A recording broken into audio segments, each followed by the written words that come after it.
Our love is dependent on conditions. To find that can be loved irrespective of the conditions, and then to move towards it irrespective of the conditions, is unconditional love. Let me elaborate. There is nothing that you say you love without the contribution of conditions. Had conditions not been what they were, and if conditions are no more what they are, then your love will change its complexion.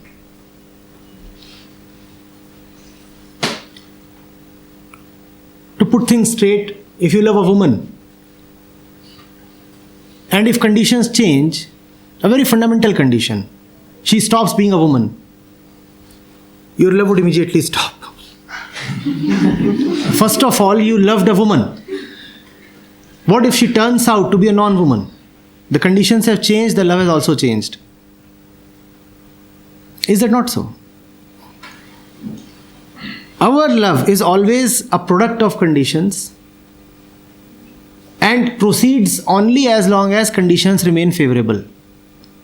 It hurts to hear this because we want to claim, and we have professed in front of our loved ones many a times, that I'll keep loving you till eternity, and I love you as you are.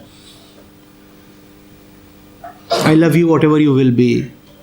Doesn't matter how the seasons change, we will remain together, and such things and such things. You obviously know how fraudulent these statements are. I need not elaborate, right? Nobody is without the other, sans the conditions.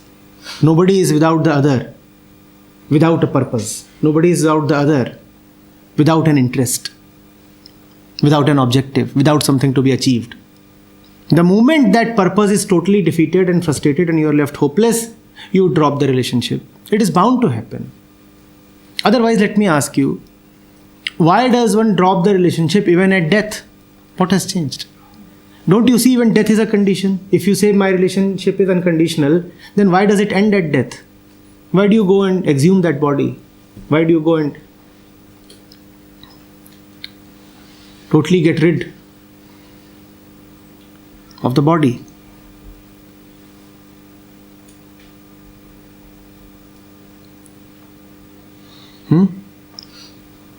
Now, can it be possible for the mind to be attracted to something that does not come to it due to circumstances, that does not come to it due to the vagaries, the random movement of time? You have a friend. You would not have had that friend had you not met that friend. So chance was responsible for the relationship, was it not? Had you not ever seen that man's face, how would you have that relationship? You would never have had that relationship. Is it possible to be devoted to something that doesn't come to you by chance? And only when that is there, that it will be possible that your relationship also remains independent of chance. Only that which comes to you without the contribution of chance will stay with you without the contribution of chance. That which chance has given you will stay with you only as long as chance permits. The day chance, randomness, circumstances stop allowing your association, you will find that the association has broken. Unconditional love is to find something in life that has not come to you just by situations, just by conditioning, just by impressions on you. It was there. It has not even come to you. And when something is such that it is always there, it has not even come to you, it is so deeply embedded, it is you. Only then will it be possible to stay always and unconditionally with that. And that is unconditional love. To be devoted to that which can never be taken away. And hence to be fully secure. Because whenever you love someone who has been brought to you by situations, you are always insecure because you know that a change in situations will take that person or thing away from you. That which time has brought will also be taken away by time. The result is meanness, jealousy, possessiveness, insecurity, discomfort. You know that your relationship is always in danger. You know that it is not based on rock solid foundation. You know that the stuff is not made of everlasting material. It is bound to decay, decompose, and die. So you are always afraid. You are always trying to check whether it is still solid. And you are made to work very hard to repair it, maintain it, and keep it going. You do not repair it, you do not maintain it, you do not invest in it. It will decompose even more rapidly. That is why our relationships, far from being our center, our support, our core, require investments of tons of energy. We expend so much of time needlessly just to please the other person.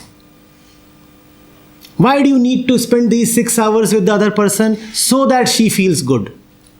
Now this relationship is a decadent and moribund relationship. It is continuously requiring investment, effort, attention, repair, maintenance. Daily a few hours you have to invest. Not in love. Not in love. But in sewing what is being torn daily. Repair. Denting, painting. And daily there are dents. And daily there are scratches. And then you have to go and apologize. And then you have to go and talk sweetly. And then you have to go and buy him something. And then you have to offer him or her something that would please him. Even if nothing else is to be offered, then at least your time is to be offered. See, I am with you. And then you are counting the time. Okay, I spent 6 hours with you today. So that box can be ticked.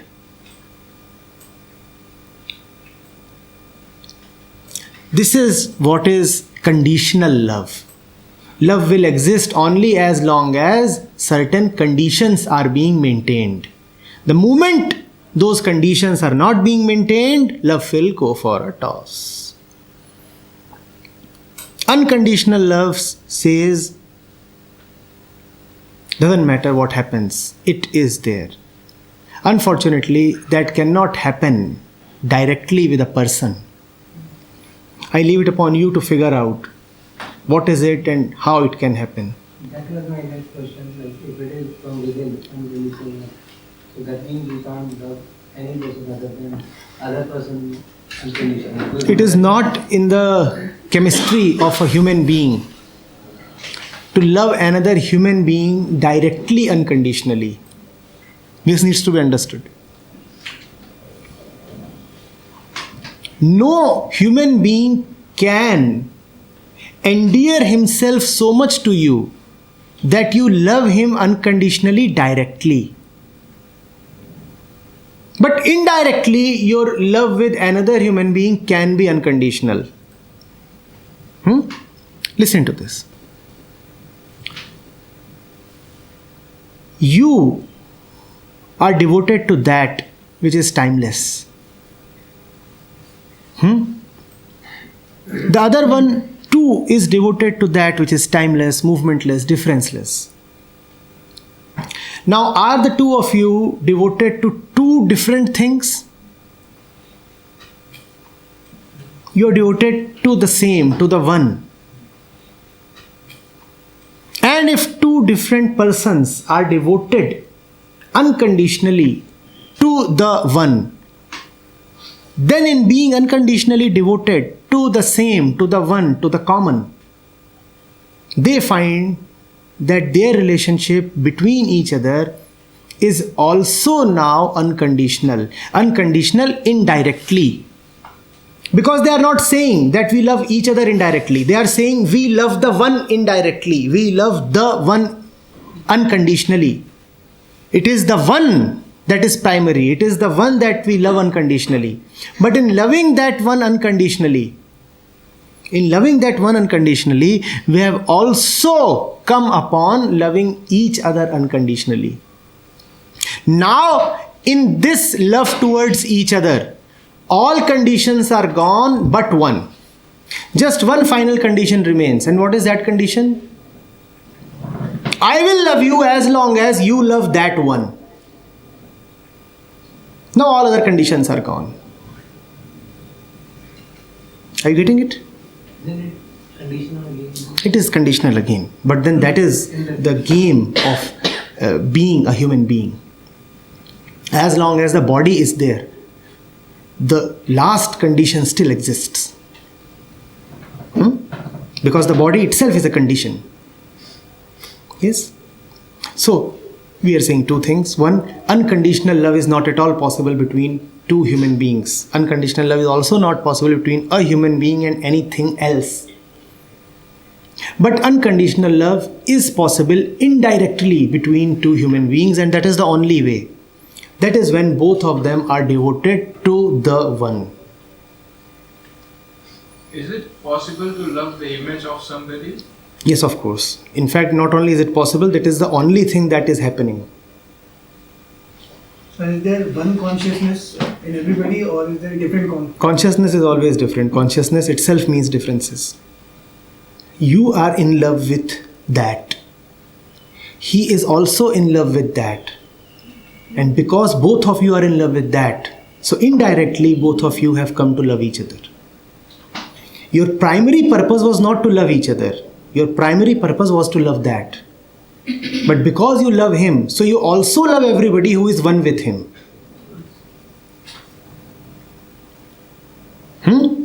I love God.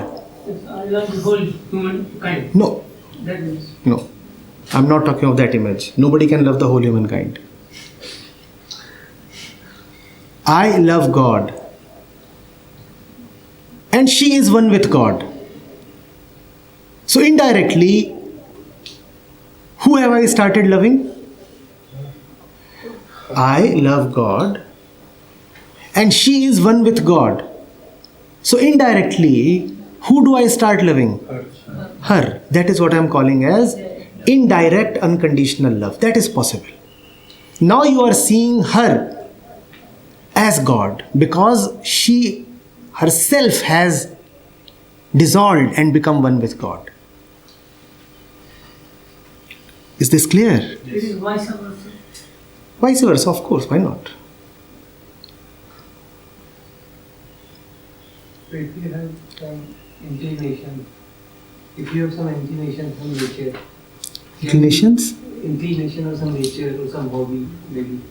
So can we say like we love that thing unconditionally within a nice way? Like No, of course we say that. That's what he asked. Nah. Is it possible to be in love with images? Of course. That's what we love, images.